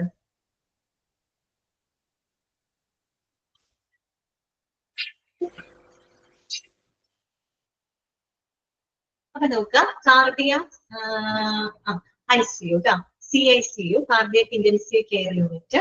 അടുത്തത് എന്താണ്? Cardio vascular thoracic intensive care unit അഥവാ CVTS ICU കേട്ടോ. എന്താണ്? CVTS ICU. എന്താണ് അതിന്റെ ഫുൾ ഫോം? എന്താണ്? Cardio vascular thoracic intensive care unit. കൃത്യമായിട്ട് പഠിച്ചു വെക്കുക കേട്ടോ. CVTS ICU. കാർഡിയോ വാസ്കുലർ എന്ന് പറയുമ്പോൾ എന്താ? കാർഡിയോ എന്ന് പറയുമ്പോൾ ഹാർട്ട് ആണ് അല്ലെ. വാസ്കുലർ എന്ന് പറഞ്ഞാൽ എന്താണ്? ബ്ലഡ് വെസലുമായിട്ട് ബന്ധപ്പെട്ടതാണ് കേട്ടോ. രക്തക്കൊഴലുകളുമായിട്ട് ബന്ധപ്പെട്ട ഒരു വാക്കാണ് വാസ്കുലർ എന്ന് പറയുന്നത് കേട്ടോ. വാസ്കുലർ എന്ന് പറയുമ്പോൾ ബ്ലഡ് വെസൽസ് ആണ് കേട്ടോ, രക്തക്കൊഴലുകളാണ് ഉദ്ദേശിക്കുന്നത്. പിന്നെ എന്താണ്? തൊറാസിക്. തൊറാസിക് നമ്മൾ ഓൾറെഡി പറഞ്ഞു കഴിഞ്ഞതാണ് കേട്ടോ. അപ്പൊ അങ്ങനെയുള്ള ഇന്റൻസീവ് കെയർ ഒക്കെ കൊടുക്കുന്ന യൂണിറ്റ് ആണ് കേട്ടോ, cardio vascular thoracic intensive care unit അഥവാ CVTS ICU. ഓക്കെ, അടുത്തത് മൂന്നാമത്തെ എന്താണ്? ഗാസ്ട്രോ ഇന്റൻസീവ് കെയർ യൂണിറ്റ് അഥവാ GICU. എന്താണ്? Gastro intensive care unit. അതായത് നമുക്ക് ആമാശയ സംബന്ധമായിട്ടൊക്കെ എന്തെങ്കിലും പ്രശ്നങ്ങളൊക്കെ വരുവാണെങ്കിൽ അതിന് വേണ്ടിയിട്ട് ട്രീറ്റ്മെന്റ് കൊടുക്കുന്ന, ട്രീറ്റ്മെന്റ് അല്ല, സ്പെഷ്യൽ അല്ലെ, സ്പെഷ്യൽ ട്രീറ്റ്മെന്റ് പരിചരണം കൊടുക്കുന്ന ICU ആണ് കേട്ടോ, ഗാസ്ട്രോ ഇന്റൻസീവ് കെയർ യൂണിറ്റ് അഥവാ GICU. അടുത്തത് എന്താണ്? മെഡിക്കൽ ഇന്റൻസീവ് കെയർ യൂണിറ്റ് അഥവാ MICU. Okay, MICU, medical intensive care unit. പിന്നെന്താണ്? Neonatal intensive care unit. Neonatal NICU കേട്ടിട്ടുണ്ടോ? NICU ഈ നവജാത ശിശുക്കളൊക്കെ ഉണ്ടല്ലോ, മാസം തിരിയാതെ പ്രിമച്വർ ബേബീസ് ഒക്കെ ഉണ്ടല്ലോ, മാസം തിരിയാതെ പ്രസവിക്കുന്ന കുഞ്ഞുവാവകളൊക്കെ ഉണ്ടാവില്ലേ, അവർക്കുള്ള ട്രീറ്റ്മെന്റ് അവരെയൊക്കെ പ്രവേശിപ്പിക്കുന്നതാണ് കേട്ടോ. നിയോനാറ്റൽ ICU എന്നാണ് പറയാ, NICU എന്നാണ് കേട്ടോ പറയാൻ തന്നെ, പ്രിമച്വർ ആയിട്ടുള്ള ബേബീസിനെയൊക്കെ കെയർ ചെയ്യുന്നത്. പിന്നെ അടുത്തത് എന്താണ്? ന്യൂറോ ഇന്റൻസീവ് കെയർ യൂണിറ്റ് കേട്ടോ. ന്യൂറോ എന്താണ്? നാഡീ സംബന്ധമായിട്ടുള്ളത് അല്ലെ, നെർവ് സംബന്ധമായിട്ടുള്ള പ്രശ്നങ്ങൾക്കൊക്കെ പ്രത്യേക പരിചരണം കൊടുക്കുന്ന എന്താണ്? യൂണിറ്റ് ആണ്. നിയോനാറ്റൽ എന്ന് പറഞ്ഞാല് ന്യൂ ബോൺ ബേബീസ് ആണ് കേട്ടോ, നവജാത ശിശുക്കളാണ്. ഓക്കെ, നവജാത ശിശുക്കൾക്ക് പ്രത്യേക പരിചരണം കൊടുക്കുന്ന ICU ആണ് കേട്ടോ നിയോനാറ്റൽ എന്ന് പറയുന്നത്. ഓക്കെ, അടുത്തതാണ് ന്യൂറോ ഇന്റൻസീവ് കെയർ യൂണിറ്റ് എന്ന് വെച്ചാൽ നാഡീ സംബന്ധമായിട്ട്, ന്യൂറോൺസ് അറിയാലോ, നെർവുകളാണ് കേട്ടോ, നെർവ് സംബന്ധമായിട്ടുള്ള പ്രശ്നങ്ങൾക്കൊക്കെ ഉള്ള ICU ആണ് കേട്ടോ ന്യൂറോ ICU എന്ന് പറയുന്നത്. അടുത്തതാണ് പീഡിയാട്രിക് ഇന്റൻസീവ് കെയർ യൂണിറ്റ് അഥവാ PICU കേട്ടോ. PICU, പീഡിയാട്രിക്, അതായത് അറിയാലോ കുട്ടികളുമായിട്ട് ബന്ധപ്പെട്ടിട്ടുള്ള ICU ആണ് കേട്ടോ, പീഡിയാട്രിക് ഇന്റൻസീവ് കെയർ യൂണിറ്റ്. അടുത്തത് എന്താണ്? സർജിക്കൽ ഇന്റൻസീവ് കെയർ യൂണിറ്റ് അഥവാ SICU. എന്താണ്? SICU, surgical intensive care unit. Screen പോയോ? സ്ക്രീൻ കാണുന്നില്ല നിങ്ങൾക്ക്? കാണുന്നില്ല?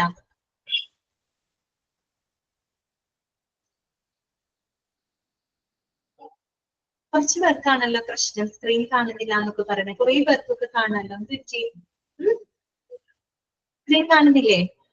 ഷെയർ ചെയ്തിട്ടുണ്ടല്ലോ സ്ക്രീൻ. ഓക്കെ, അടുത്ത് നോക്കൂ കേട്ടോ. സർജിക്കൽ ഇന്റൻസീവ് കെയർ യൂണിറ്റ് അഥവാ SICU എന്ന് പറയുന്നത്. അടുത്തത് ഏതാണ്? ട്രോമ ഇന്റൻസീവ് കെയർ യൂണിറ്റ് അഥവാ TICU കേട്ടോ. TICU trauma. നമ്മൾ നേരത്തെ പറഞ്ഞില്ലേ, ഭയങ്കരമായിട്ടുള്ള പരിക്കോ അങ്ങനെയൊക്കെ പറ്റിയിട്ടുള്ള ആളുകൾക്ക് ഇന്റൻസീവ് കെയർ കൊടുക്കുന്ന യൂണിറ്റ് ആണ് കേട്ടോ, ട്രോമ ഇന്റൻസീവ് കെയർ യൂണിറ്റ്. അപ്പൊ ഇങ്ങനെ പല ടൈപ്പ് ഓഫ് ICU ഉണ്ടെന്നുള്ളത് നിങ്ങൾ മനസ്സിലാക്കി വെക്കുക കേട്ടോ. പല ടൈപ്പ് ഓഫ് ICU ഉണ്ടെന്നുള്ളത് മനസ്സിലാക്കുക. അതായത് എന്തിനാണോ നമ്മുടെ സ്പെഷ്യൽ പരിചരണം കൊടുക്കുന്നത് അതിനെ ബേസ് ചെയ്തിട്ടാണ് ഇങ്ങനെ പല ടൈപ്പുകളായിട്ട് നമ്മൾ തരംതിരിക്കുന്നത് കേട്ടോ. ഓക്കെ, ക്ലിയർ ആണ്? ജസ്റ്റ് ഒന്ന് മനസ്സിലാക്കി വെക്കുക കേട്ടോ. ഇനി നമുക്ക് പഠിക്കാനുള്ളത് classification of ICU on the organisational structure ആണ്. അതായത് ഈ പറയുന്ന ആ ഒരു സ്ട്രക്ചറിനെ അടിസ്ഥാനപ്പെടുത്തിയിട്ട് നമുക്ക് ICUവിന്റെ ക്ലാസിഫിക്കേഷൻ ആണ് നമ്മൾ ഇനി കാണാൻ പോകുന്നത് കേട്ടോ. ICUവിനെ നമുക്ക് രണ്ടായിട്ടാണ് ക്ലാസിഫൈ ചെയ്യാനായിട്ട് പറ്റുക. ഏതൊക്കെയാണെന്ന് അറിയാമോ? ഒന്ന് ഓപ്പൺ യൂണിറ്റ് ICU, മറ്റൊന്ന് ക്ലോസ്ഡ് യൂണിറ്റ് ICU. ഇതൊക്കെയാണ് രണ്ട് type, open unit ICU, closed unit ICU. അപ്പൊ നമുക്കതൊന്ന് ജസ്റ്റ് വായിക്കാം. പക്ഷെ വായിക്കുന്നതിനേക്കാളും മുമ്പ് അതൊന്ന് ജസ്റ്റ് പറയാം. പറഞ്ഞു കഴിഞ്ഞാൽ നിങ്ങൾക്ക് അത് മനസ്സിലാവും, പിന്നെ വായിക്കുമ്പോൾ പെട്ടെന്ന് ക്ലിയർ ആവും കേട്ടോ. അതായത് നമ്മളത് പറയുന്നതിനേക്കാളും മുമ്പായിട്ട് ആദ്യം ഒരു ഫിസിഷ്യൻ എന്താണെന്ന് നമ്മൾ അറിഞ്ഞിരിക്കണം കേട്ടോ. ഒരു ഫിസിഷ്യൻ എന്താണെന്ന് അറിയണം. പലപ്പോഴും നമ്മൾ കേട്ടിട്ടുള്ള വാക്കാണ് അല്ലെ ഫിസിഷ്യൻ. ആരാണ് ഫിസിഷ്യൻ എന്ന് പറയുന്നത്?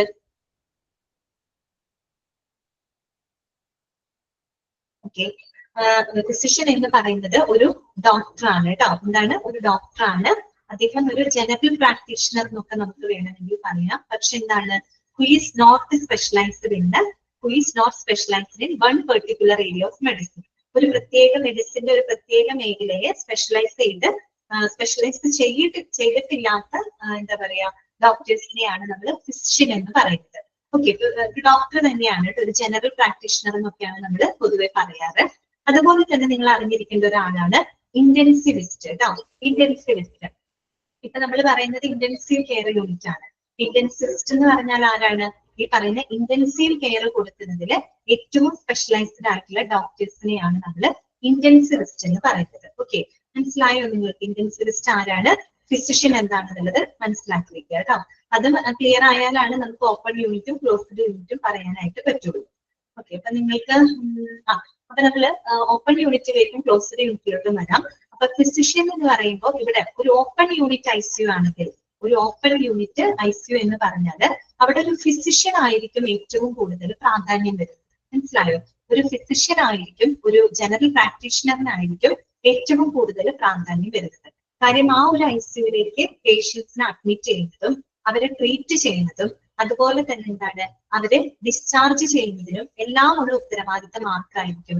ഒരു ഫിസിഷ്യൻ ആയിരിക്കും. മനസ്സിലായി? ഒരു ജനറൽ ഡോക്ടറിനായിരിക്കും. ഏതിനകത്ത്? ഓപ്പൺ യൂണിറ്റ് ICUവിനകത്ത്. അതേസമയം ഒരു ഇന്റൻസിവിസ്റ്റിന്, ഇന്റൻസിവിസ്റ്റ് എന്ന് പറഞ്ഞാൽ ആരാണ്? ഈ ഇന്റൻസീവ് കെയർ കൊടുക്കുന്ന, അതായത് ICUവിലൊക്കെ സ്പെഷ്യലൈസ് ചെയ്തിട്ടുള്ള ഡോക്ടേഴ്സ് ഉണ്ടായിരിക്കും. രോഗികൾക്ക് ഇന്റൻസീവ് കെയർ കൊടുക്കുന്നതിൽ സ്പെഷ്യലൈസ് ചെയ്തിട്ടുള്ള ഡോക്ടർമാരെയാണ് നമ്മൾ ഇന്റൻസിവിസ്റ്റ് എന്ന് പറയുന്നത്. അപ്പോ ഓപ്പൺ യൂണിറ്റ് ICUവിനകത്ത് ICUവിലേക്ക് ആളുകളെ പ്രവേശിപ്പിക്കുന്നതും ട്രീറ്റ്മെന്റ് എടുക്കുന്നതും അവരെ ഡിസ്ചാർജ് ചെയ്യുന്നതിന്റെ ഫുൾ ഉത്തരവാദിത്തം നോക്കുന്നത് ഫിസിഷ്യൻ ആയിരിക്കും. അവിടെ ഇന്റൻസിവിസ്റ്റിന് വലിയ റോളൊന്നും ഉണ്ടായിരിക്കില്ല. മനസ്സിലായോ? ഇന്റൻസിവിസ്റ്റിന് വലിയ റോളൊന്നും എവിടെ ഉണ്ടാവില്ല? ഓപ്പൺ യൂണിറ്റ് ICUവിനകത്ത് ഉണ്ടായിരിക്കില്ല. ശരിക്കും അത് വളരെ നമ്മൾ ചിന്തിക്കുകയാണെങ്കിൽ അതൊരു ശരിയായിട്ടുള്ള ഒരു കാര്യമല്ല. കാര്യം ഇന്റൻസീവ് കെയർ യൂണിറ്റിന് ഏറ്റവും കൂടുതൽ പ്രാധാന്യം കൊടുക്കേണ്ടത് ആർക്കാണ്? ശരിക്കും ഒരു ഇന്റൻസിവിസ്റ്റിന് തന്നെയാണ് പ്രാധാന്യം കൊടുക്കേണ്ടത്. കാര്യം അദ്ദേഹമാണ് ഒരു സ്പെഷ്യൽ കെയർ ഒക്കെ കൊടുക്കാനായിട്ട് ഏറ്റവും ക്വാളിഫൈഡ് ആയിട്ടുള്ള വ്യക്തി ഇന്റൻസിവിസ്റ്റ് ആണ് അല്ലെ. ഫിസിഷ്യൻ എന്ന് പറയുമ്പോൾ അവരൊരു ജനറൽ പ്രാക്ടീഷണർ മാത്രമാണ്. ഓക്കെ, അപ്പൊ നമ്മുടെ ഓപ്പൺ യൂണിറ്റ് ICUവിനകത്ത് ഫിസിഷ്യൻ ആയിരിക്കും ഏറ്റവും കൂടുതൽ പ്രാധാന്യം തരുന്നത്. ഇന്റൻസിവിസ്റ്റ് എന്ന് പറയുന്നത് അവിടെ എന്തായിരിക്കും? മിയർലി ഒരു കൺസൾട്ടന്റ് മാത്രമായിരിക്കും. അതാണ് ഓപ്പൺ യൂണിറ്റ് ICUവിന്റെ പ്രത്യേകത. ഓക്കെ, ഇനി നമ്മള് ക്ലോസ്ഡ് യൂണിറ്റ് ICUവിനോട്ട് വരുമ്പോൾ നേരെ തിരിച്ചാണ്. ഓക്കെ, ക്ലോസ്ഡ് യൂണിറ്റ് ICUവിനകത്ത് ഇന്റൻസിവിസ്റ്റുകൾക്കാണ് കൂടുതൽ പ്രാധാന്യം. മനസ്സിലായോ? ഇന്റൻസിവിസ്റ്റുകൾക്കാണ് അവിടെ കൂടുതൽ പ്രാധാന്യം വരുന്നത്.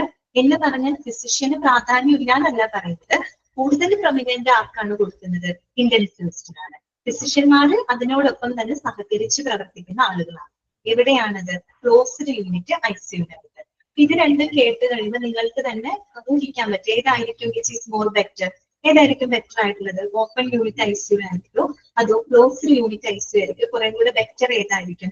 ക്ലോസ്ഡ് യൂണിറ്റ് ICU ആയിരിക്കും. കാര്യം എന്താണ്? അവിടെ രോഗികൾക്ക് പരിചരണം കൊടുക്കുന്നത് ശരിക്കും അതിന് സ്പെഷ്യലൈസ് ചെയ്തിട്ടുള്ള ഡോക്ടേഴ്സ് ആണ്, അല്ലെ? ഇന്റൻസിവിസ്റ്റുകളാണ്. അതുകൊണ്ട് തന്നെ ഓപ്പൺ യൂണിറ്റിനേക്കാളും ഏറ്റവും കൂടുതൽ നല്ലത് ഏത് തന്നെയായിരിക്കും? ക്ലോസ്ഡ് യൂണിറ്റ് ICU ആയിരിക്കും. മനസ്സിലായി? ഇത്രയും കാര്യങ്ങൾ നിങ്ങളുടെ മനസ്സിൽ ഇരുത്തിട്ട് അത് നമുക്ക് ബാക്കിയുള്ളത് അടുത്ത ക്ലാസ്സിൽ നമുക്ക് അത് കൂടുതൽ വിശദമായിട്ട് പറയാട്ടോ. ഇത് നിങ്ങൾക്ക് മനസ്സിലായല്ലോ? ഇത് തന്നെയാണ് അവിടെ പറഞ്ഞിരിക്കുന്നത് കേട്ടോ. പിന്നെ നമ്മൾ എടുത്ത കാര്യങ്ങൾ ഒന്നും കൂടെ ഞാൻ കൺക്ലൂഡ് ചെയ്ത് പറയാണ് കേട്ടോ. നമ്മൾ ക്ലാസിഫിക്കേഷന്റെ ലാസ്റ്റ് ഭാഗം പറഞ്ഞിരുന്നു. നമ്മുടെ സിസ്റ്റം ഓഫ് മെഡിസിൻ ആണ് കേട്ടോ പറഞ്ഞത്. സിസ്റ്റം ഓഫ് മെഡിസിൻ എന്ന് പറയുന്ന 5ാമത്തെ ഫാക്ടറാണ്, ചികിത്സാ രീതിയാണ്. അതിനെ അടിസ്ഥാനമാക്കിയിട്ട് നമ്മൾ പലതായിട്ട് ക്ലാസിഫൈ ചെയ്യുന്നത്. എങ്ങനെയൊക്കെയാണ്? Allopathy hospital, Ayurveda hospital, homeopathy hospital, Unani hospital എന്നിങ്ങനെ പലതായിട്ട് നമ്മൾ ക്ലാസിഫൈ ചെയ്തു. പിന്നെ നമ്മൾ കണ്ടത് ലെങ്ത് ഓഫ് സ്റ്റേ ആണ് കേട്ടോ. താമസത്തിന്റെ ദൈർഘ്യം. ആരുടെ താമസത്തിന്റെ ദൈർഘ്യമാണ്? പേഷ്യന്റിന്റെ താമസത്തിന്റെ ദൈർഘ്യത്തിന് അടിസ്ഥാനമാക്കിയിട്ട് നമ്മൾ പ്രധാനമായിട്ടും രണ്ടായിട്ടാണ് ക്ലാസിഫൈ ചെയ്തത്. ഇതൊക്കെയാണ് ഷോർട്ട് സ്റ്റേ ഹോസ്പിറ്റലും ലോങ് സ്റ്റേ ഹോസ്പിറ്റലും. ഷോർട്ട് സ്റ്റേ ഹോസ്പിറ്റലിൽ നിങ്ങൾ ഓർക്കേണ്ടത് അവിടെ പേഷ്യൻസിന് ട്രീറ്റ്മെന്റിന്റെ ഭാഗമായിട്ട് ഏകദേശം ഒരു 1 or 2 days up to 20 days കേട്ടോ. മാക്സിമം പോയി കഴിഞ്ഞാൽ 1 or 2 ദിവസം, മാക്സിമം പോയ ഒരു 20 ദിവസം വരെയാണ് അവിടെ പേഷ്യൻസ് ട്രീറ്റ്മെന്റിന് വേണ്ടിയിട്ട് സ്റ്റേ ചെയ്യുന്നത്. അതേസമയം എന്താണ്? ഒരു ലോങ് സ്റ്റേ ഹോസ്പിറ്റൽ ആകുമ്പോൾ അവിടെ പേഷ്യൻസ് മാസങ്ങളോളം അല്ലെങ്കിൽ വർഷങ്ങളോളം ട്രീറ്റ്മെന്റിന് വേണ്ടിയിട്ട് അവിടെ സ്റ്റേ ചെയ്യേണ്ടതായിട്ട് വരുന്നുണ്ട്. അതിന് കുറച്ച് എക്സാമ്പിൾ ഒക്കെ പറഞ്ഞു അത് കൃത്യമായിട്ട് പഠിച്ചിരിക്കുക കേട്ടോ.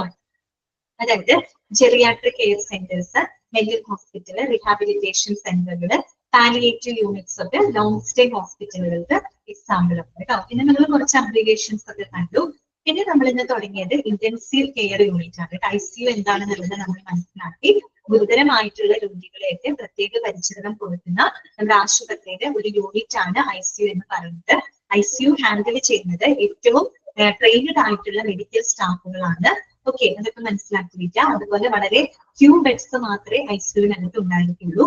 പിന്നെ എങ്ങനെയുള്ള രോഗികളെയാണ് നമ്മൾ ICUവിനകത്ത് പരിചരിക്കുന്നത്? ചില കണ്ടീഷൻസ് പറഞ്ഞത് സിവിയർ ബേൺസ് വന്നിട്ടുള്ള ആളുകള്, അതുപോലെ റെസ്പിറേറ്ററി ഫെയിലിയർ, ശ്വസന പരാജയം വന്നിട്ടുള്ള ആളുകള്, കാർഡിയോ തൊറാസിക് സർജറി കഴിഞ്ഞിട്ടുള്ള ആളുകള്, കോംപ്ലക്സ് സ്പൈനൽ സർജറി കഴിഞ്ഞിട്ടുള്ള ആളുകള്, മേജർ ട്രോമ വന്നിട്ടുള്ള പേഷ്യൻസ്, പിന്നെ ഓർഗൻ ട്രാൻസ്പ്ലാന്റ് അല്ലെ, അവയവങ്ങളൊക്കെ മാറ്റി വെച്ചിട്ടുള്ള പേഷ്യൻസിനെ കെയർ ചെയ്യുന്നത്, സെപ്സിസ് ബാധിതരായിട്ടുള്ളത് അല്ലെ, ഇൻഫെക്ഷൻ ഒക്കെ പുതിയ ലെവലിൽ വന്നിട്ടുള്ള പേഷ്യൻസിന്, കാർഡിയാക് അറസ്റ്റ് പോലെയുള്ള സാഹചര്യമൊക്കെ വന്നിട്ടുള്ള രോഗികളെയൊക്കെ നമ്മൾ എവിടെയാണ് പരിചരിക്കുന്നത്?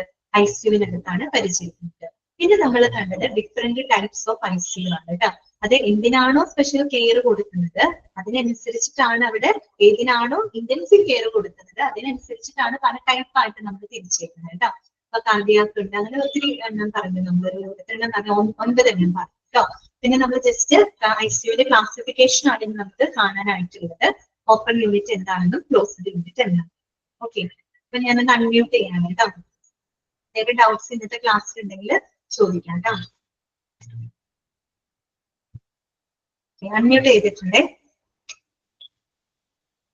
ഇന്നത്തെ ക്ലാസ്സിൽ നിങ്ങൾക്ക് എന്തെങ്കിലും ഡൗട്ട്സ് ഉണ്ടെങ്കിൽ ചോദിച്ചു കേട്ടോ. വേഴ്സണിങ് എന്ന് പറഞ്ഞാല് മോശമാവാന്നാണ് കേട്ടോ. മോശമാവാന്നുള്ള അർത്ഥമാണ് കേട്ടോ. വേഴ്സണിങ് എന്ന് പറഞ്ഞാല് മോശമാവുക.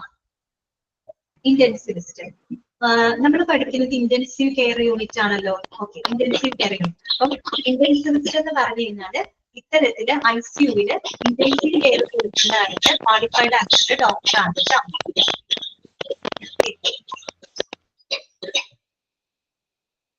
മനസ്സിലായോ?